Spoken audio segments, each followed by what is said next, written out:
अस्सलाम वालेकुम। हम अपनी इस क्लाउड की सीरीज़ को कंटिन्यू करते हैं और लास्ट लेक्चर में हमने ये पढ़ा था कि क्लाउड के कौन से सर्विस प्रोवाइडर्स हैं, किन टूल्स के थ्रू हम क्लाउड को बिल्ड कर सकते हैं।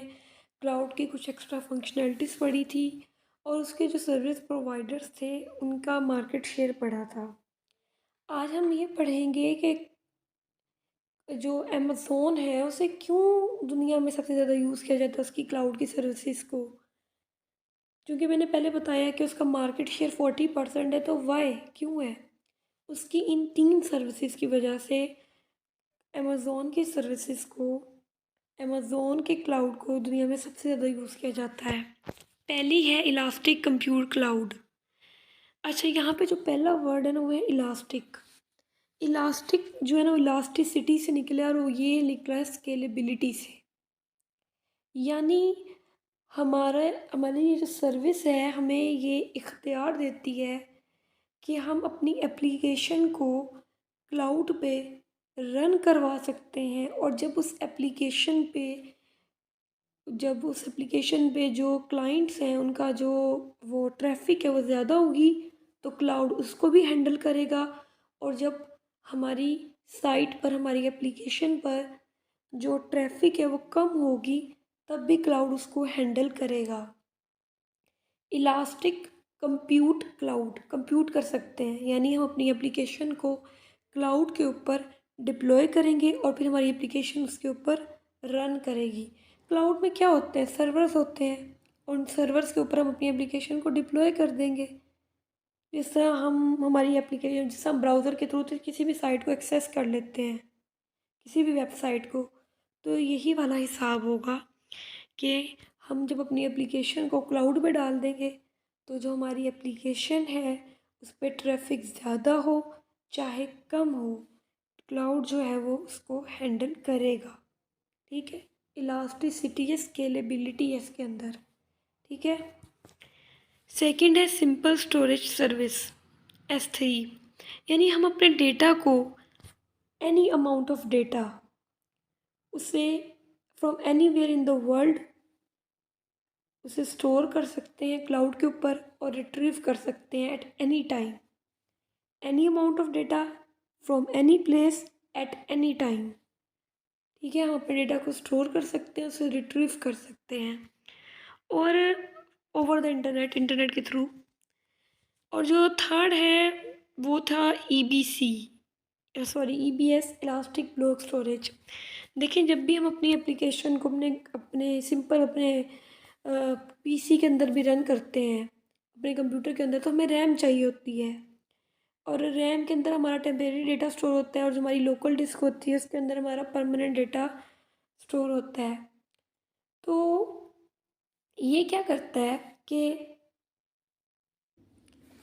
ये करता ही है कि जब हम अपनी क्लाउड के ऊपर अपनी एप्लीकेशन को रन करते हैं ना, तो जब हम अपनी एप्लीकेशन को रन करते हैं तो हमारी वो जो सर्वर्स हैं या जो एप्लीकेशन है, ठीक है, अब जब उसके इंस्टांसेस शट डाउन होते हैं ना, या तो हमारा जो डेटा है वो इलास्टिक ब्लॉक स्टोरेज के अंदर जो है वो स्टोर कर दिया जाता है।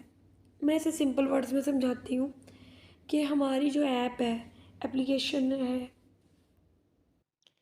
जब हम अपनी एप्लीकेशन को अपने पीसी के अंदर रन करते हैं तो हम जो भी डेटा वगैरह बनाते हैं, मतलब देखिए सिंपल, हमने विजुअल स्टूडियो कोड के अंदर कोई फ़ाइल बनाई है, वो फ़ाइल हमारी लोकल डिस्क के अंदर स्टोर होती है। हम कंप्यूटर शट एप्लीकेशन को विजुअल स्टूडियो को बंद कर देती हूँ, मैं अपने पीसी को शट डाउन कर देती हूँ, मैं दोबारा ओपन करती हूँ तो मुझे लोकल डिस्क में अपनी वो पड़ी हुई फ़ाइल वापस मिल जाती है। ऐसा ही होता है। इसी तरह जब हम अपनी एप्लीकेशन को सर्वर के ऊपर रन कर रहे होते हैं, क्लाउड के ऊपर रन कर रहे होते हैं, तो अगर हमारे पास वो सर्वर्स या वो एप्लीकेशन शट डाउन हो जाती है तो जो हमारा डेटा है वो इलास्टिक ब्लॉक्स के अंदर स्टोर हो जाता है। ठीक है, सिंपल इसका ये कॉन्सेप्ट है। आगे बात की गई है माइक्रोसॉफ्ट एज्योर की, Google cloud compute engine, app engine, ये क्लाउड की सर्विसेज हैं। इसी तरह बाकी की भी बात की गई है यहाँ पे। अच्छा, आगे जो बात की गई है वो है कि क्लाउड की 2 कैटेगरीज़ हैं कि या तो पब्लिक क्लाउड होता है या प्राइवेट क्लाउड होता है। सिंपल बात है कि आप क्लाउड की सर्विसेज को अपनी ऑर्गेनाइजेशन के लिए भी बाय कर सकते हैं और इंडिविजुअली भी बाय कर सकते हैं। ठीक है, जब हम अपनी ऑर्गेनाइजेशन के लिए क्लाउड को बाय करते हैं ना, क्लाउड की सर्विसेज को, तो वो प्राइवेट क्लाउड होता है आमतौर पे। और जो पब्लिक क्लाउड होता है वो एक पेइंग कस्टमर को सर्विस प्रोवाइड करता है। मैं आऊँगी तो मुझे सर्विस प्रोवाइड की कर दी जाएगी, कोई दूसरा पर्सन आएगा उसे सर्विस प्रोवाइड कर दी जाएगी, यानी एक इंडिविजुअल को सर्विस प्रोवाइड कर देना, वो पब्लिक क्लाउड में आता है। और जो प्राइवेट क्लाउड होता है वो एक ऑर्गेनाइजेशन के लिए डिज़ाइन किए जाते हैं। यहाँ पे बात की गई है कि अमेज़ोन की जो S3 सर्विसेज है ना, सिंपल स्टोरेज सर्विसेज, ये क्या करती हैं कि आप इन्हें 0.4 सेंट टू 3 सेंट पे करते हैं अपने डेटा को 1 महीने के लिए स्टोर करवाने के लिए। कितनी अमाउंट ऑफ डेटा? 1 GB। आपने 1 GB का डेटा स्टोर करवाना है 1 मंथ के लिए, तो आपको 0.4 सेंट टू 3 सेंट पे करना पड़ेगा। इसी तरह बताया गया है कि अमेज़ोन की जो EC2 सर्विसेज है ना, उन पे हम 0.2 सेंट पे करते हैं पर CPU हॉर, टू $7.2 पर CPU हॉर। देखिए यहाँ पे आगे लिखे डिपेंडिंग ऑन स्ट्रेंथ, यानी अगर हैवी वर्क होगा तो आपकी पेमेंट ज़्यादा होगी, अगर छोटा मोटा सा काम होगा तो पे कम होगी। क्योंकि देखिए जब डॉलर में भी यहाँ पे लिखी हुई है और सेंट में भी लिखी हुई है, डॉलर में भी लिखी हुई है और सेंट में भी लिखी हुई है। ठीक है, कि थोड़ा सा काम है तो 0.2 सेंट पर और ज़्यादा काम है तो वो $7.2 तक भी इसकी जो वो पे है वो जा रही है, जो पे करेंगे as an individual to cloud service provider. आगे लिखा हुआ है कि गूगल क्लाउड की भी यही जो है वो प्राइसिंग है। नीचे लिखा हुआ है कि गूगल ऐप इंजन और कंप्यूट इंजन, यहाँ पे हमने पढ़ा था कंप्यूट इंजन और app engine. Develop application within their app engine framework, upload data that will be imported into their format and run। यहाँ पे लिखा हुआ है कि गूगल ऐप इंजन के थ्रू हम अपनी एप्लीकेशन को डेवलप कर सकते हैं और फिर उस एप्लीकेशन को हम डिप्लॉय भी कर सकते हैं।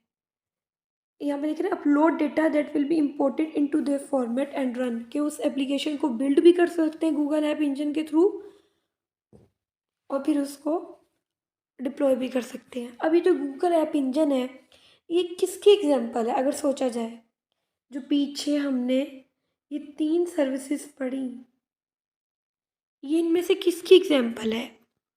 एप्लीकेशन एज अ सर्विस की, प्लेटफॉर्म एज अ सर्विस की, या इंफ्रास्ट्रक्चर एज अ सर्विस की? प्लेटफॉर्म एज अ सर्विस की, क्योंकि हमने पहले पढ़ा था कि हम अपनी प्लेटफॉर्म एज अ सर्विस का मतलब ये है कि हम क्लाउड के ऊपर अपनी एप्लीकेशन को बिल्ड कर सकते हैं और बिल्ड के साथ साथ डिप्लॉय भी कर सकते हैं। और इंफ्रास्ट्रक्चर में ये है कि सिर्फ डिप्लॉय कर सकते हैं, बिल्ड नहीं। आगे आ रहा है customer save time and dollars, यानी मनी। तो इस पूरी स्लाइड का निचोड़ सिर्फ इतना है कि क्लाउड को यूज़ करने से कस्टमर का टाइम भी सेव होता है और उसके पैसे भी। पैसे वैसे कैसे सेव होते हैं? देखिए पहले हमने 3 सिनेरियोस पढ़े थे फर्स्ट वीडियो में। जब हमें कम यूज़ करना है, हम कम पे करें, मुझे 1 दिन के लिए यूज़ करना है मैं 1 दिन के लिए पे करूँ, मुझे 1 घंटे के लिए यूज़ करना है मैं 1 घंटे के लिए पे कर रही हूँ, मुझे 15 मिनट के लिए यूज़ करना है मैं 15 मिनट के लिए पे कर रही हूँ। ठीक है, कोई फिक्स अमाउंट नहीं है, फिक्स पीरियड नहीं है, फिक्स पीरियड ऑफ टाइम नहीं है। देखिए जैसे यहाँ पर हमने 0.2 सेंट से $7.2 पर हॉर $7.2 तक जो वो इसकी कीमत जा रही है। कोई फ़िक्स अमाउंट नहीं है, कोई फ़िक्स टाइम नहीं है कि इस टाइम आपको आपको चाहिए 15 मिनट के लिए, आप 15 मिनट की जो कीमत बनती है वो आप अदा कर दें और आप अपनी सर्विसेज को ले लें। सॉरी ये स्लाइड साइड पे होगी। सिंपल इसका पूरा जो है ना वो निचोड़ यही है।